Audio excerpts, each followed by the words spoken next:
کیا middle asset میں جاری یہ جنگ میزل سے نہیں بلکہ پیسوں سے ڈیسائیڈ ہوگی؟ اگر ایران اور یونائٹڈ اسٹیٹس اسرائیل الائنس کے درمیان ڈائریکٹ کانفرنٹریشن جاری رہتی ہے تو بیٹل فیلڈ صرف تہران یا ٹیل اویو تک محدود نہیں رہے گی. اس کا اثر global oil markets, shipping lanes اور گلف کی فریجل اکانومیز تک پھیل جائے گا. اس پوری کہانی کا مرکز ہے ایک تنگ سا سمندری راستہ، اسٹریٹ آف ہرموز. اگر یہ چوک پوائنٹ ڈسٹرپٹ رہتا ہے تو اس کا اکنامک کانسیکوینسز پوری دنیا کی اکانومی کو ہلا سکتے ہیں. اس لیے اصل سوال صرف یہ نہیں ہے کہ ملیٹریلی کون جیتے گا، بڑا سوال یہ ہے کہ یہ جنگ فائنینشلی سب سے زیادہ دیر تک کون سسٹین کر سکتا ہے. آئیے سمجھتے ہیں کہ یو ایس اسرائیل ورسز ایران وار کی اصل فائنینشیل کاسٹ کیا ہو سکتی ہے. سب سے اہم سوال یہ ہے کہ اسٹریٹ آف ہرموز کیوں سب کچھ بدل دیتا ہے. یہ اسٹریٹ ایران اور عمان کے درمیان ایک تنگ سمندری راستہ ہے. یہاں سے روزانہ دنیا کی تقریباً 20% آئل سپلائی گزرتی ہے، یعنی لگ بھگ 20 ملین بیرلز آئل ہر دن، جو گلوبل انرجی ٹریڈ کا تقریباً 1/5 حصہ ہے. ماضی میں گلف میں ٹینشن کے چھوٹے انسیڈنٹس نے بھی کچھ دنوں میں آئل پرائسز کو 12 سے 15% تک بڑھا دیا،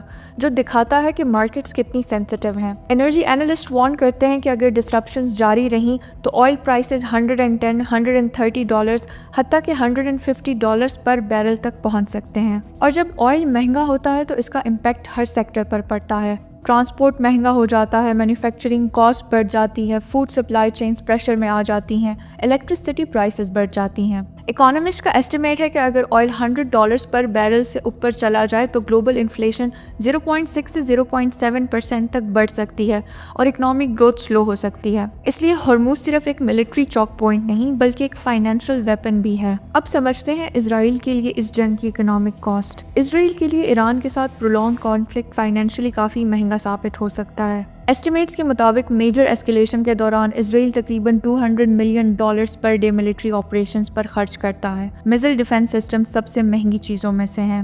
سسٹمز جیسے ایرو 3 اور ڈیونٹ سلنگ کے انٹرسیپٹرز کی کاسٹ $700,000 سے $4 ملین تک پر میزل ہو سکتی ہے. اس کے علاوہ advanced fighter jet missions, long range strikes اور انٹیلیجنس آپریشنز کی کاسٹ بھی ملینز میں ہوتی ہے. اگر کانفلکٹ صرف ایک مہینہ بھی چلتا ہے تو اسرائیل کو $10-12 بلین تک کے ملٹری ایکسپینسز فیس کرنا پڑ سکتے ہیں، اور یہ صرف آپریشنل کاسٹ ہے. ریکنسٹرکشن اور اکنامک ڈسٹرپشن اس میں شامل نہیں. اسرائیل کی اکانومی ایڈوانسڈ ہے لیکن ریلیٹیولی چھوٹی ہے، اس لیے پرولونگڈ وار امپیکٹ ڈال سکتا ہے ٹیورزم پر، ٹیکنالوجی ایکسپورٹس پر اور فارن انویسٹمنٹ پر. لیکن اسرائیل کے پاس ایک امپورٹنٹ کوشن بھی ہے، یونائٹڈ اسٹیٹس کی فائنینشیل اور ملٹری سپورٹ. اب آتے ہیں یونائٹڈ اسٹیٹس پر. یونائٹڈ اسٹیٹس کے لیے ایران کے ساتھ وار مہنگی ضرور ہوگی لیکن اوور آل مینیجبل ہو سکتی ہے. یو ایس کا اینول ڈیفنس بجٹ $800 بلین سے زیادہ ہے، جو اسے پرولونگ ملٹری آپریشن سسٹین کرنے کی کیپیسٹی دیتا ہے. لیکن سب سے بڑا رسک انرجی انفلیشن ہے.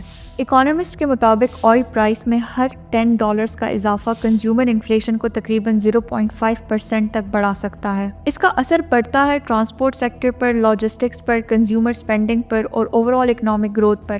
لیکن یو ایس کے پاس ایک بڑا ایڈوانٹیج بھی ہے، انرجی انڈیپینڈنس. امریکہ خود بھی لارج اسکیل پر آئل اور گیس پروڈیوس کرتا ہے، اس لیے گلف ڈسرپشنز کا اکنامک شاک یو ایس پر ایشیا اور یورپ کے مقابلے میں کم ہوتا ہے. اس سب میں اصل اکنامک کیجویلٹیز ہیں گلف اسٹیٹس. آئرونیکلی اس وار کے سب سے ونربل اکنامک پلیئرز ڈائریکٹ کمبیٹنٹس نہیں ہوں گے بلکہ ایران کے عرب نیبرز ہو سکتے ہیں. اکانومیز جیسے Saudi Arabia, United Arab Emirates, Kuwait, Qatar, Iraq اپنی آئل ایکسپورٹس کے لیے اسٹریٹ آف ہرموز پر ہیویلی ڈیپینڈ کرتی ہیں. ان ملکوں کی combined exports 13 million barrels per day سے زیادہ اسی روٹ سے گزرتی ہیں. اگر strait of Hormuz war zone بن جاتا ہے تو ٹینکر ٹریفک کم ہو سکتا ہے، میری ٹائم انشورنس کاسٹ بڑھ سکتی ہیں، شپنگ ڈیلیز ایکسپورٹس کو کرپل کر سکتی ہیں. ایسکیلیشن سینیریوز میں آلریڈی شپس کے انشورنس پریمیم 50% تک بڑھ چکے ہیں. یہاں گلف اکانومیز ایک عجیب پیراڈاکس فیس کرتی ہیں. ایک طرف آئل پرائسز بڑھ جاتی ہیں جو نارملی پروفٹس کے لیے اچھا ہوتا ہے، لیکن اگر ایکسپورٹس رک جائیں تو ریونیو ہی ختم ہو جاتا ہے. اس سے ان اکانومیز کو فیس کرنا پڑ سکتا ہے گورنمنٹ ریونیو کولیپس،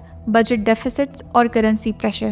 سعودی عربیہ کا ویژن 2030 جیسے میگا ڈیولپمنٹ پروجیکٹس بھی سلو ہو سکتے ہیں، اور اگر انسٹیبلٹی لمبی ہو جائے تو global energy consumers Gulf oil پر ڈیپینڈنس کم کرنے کی اسٹریٹجیز تیز کر سکتے ہیں.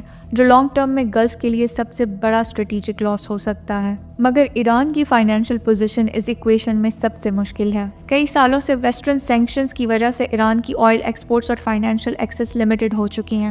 فی الحال ایران تقریباً 1.7 million barrels per day oil export کرتا ہے، جس کا بڑا حصہ چائنا جاتا ہے۔ لیکن ایران کی اسٹریٹجی کنونشنل وارفیئر پر مبنی نہیں، یہ زیادہ تر ایسیمیٹرک اکنامک وارفیئر پر ریلائی کر رہی ہے۔ ایران کو ضروری نہیں کہ وہ یو ایس کو ملیٹریلی ڈیفیٹ کرے، اس کا گول ہو سکتا ہے کہ وار کی کاسٹ سب کے لیے بڑھا دی جائے۔ لیکن ایران بھی ایک ڈائلیما فیس کرتا ہے۔ اگر اسٹریٹ آف ہارموز زیادہ عرصے تک بند رہتا ہے تو ایران کی اپنی آئل ایکسپورٹس بھی کولیپس ہو سکتی ہیں، یعنی پرولونگ بلاکیڈ ایران کی فریجل اکانومی کو بھی ڈیمیج کرے گا۔ اس سب کا مطلب یہ ہے کہ اگر یہ کانفلکٹ ایسکیلیٹ رہتا ہے تو گلوبل اکنامک کانسیکوینسز کافی سیویئر ہیں۔ کچھ پروجیکشنز کے مطابق آئل پرائسز $150 پر بیرل سے اوپر جا سکتی ہیں، گلوبل اکانومی کو $1 ٹریلین تک کا آؤٹ پٹ لاس ہو سکتا ہے، اور گلوبل گروتھ سگنیفیکنٹ سلو ہو سکتی ہے۔ اس سب میں ایشیا سب سے زیادہ ونربل ہوگا۔ کنٹریز جیسے China, India, Japan, South Korea Gulf energy imports پر ہیویلی ڈیپینڈ کرتی ہیں۔ چھوٹی سی ڈسرپشنز بھی ان اکانومیز میں انرجی شارٹیجز اور انفلیشن سپائکس پیدا کر سکتی ہیں۔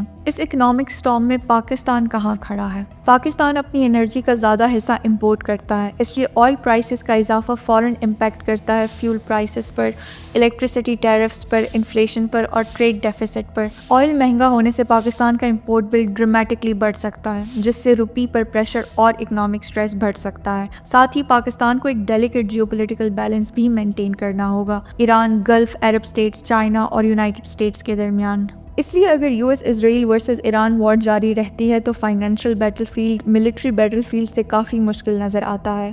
اس لیے یہاں پر یہ ریئلائزیشن ضروری ہے کہ آج کی جیو پالیٹکس میں جنگ صرف ملٹری اسٹرینتھ سے ڈیسائیڈ نہیں ہوتی، اکنامک انڈورنس سے بھی ہوتی ہے۔ اگر اسٹریٹ آف ہارموز کرائسس گہرا ہوتا ہے تو آپ کے خیال میں سب سے زیادہ اکنامک نقصان کس کو ہوگا؟ ایران کو، گلف اسٹیٹس کو، یا پوری گلوبل اکانومی کو؟ اپنی رائے ضرور شیئر کریں۔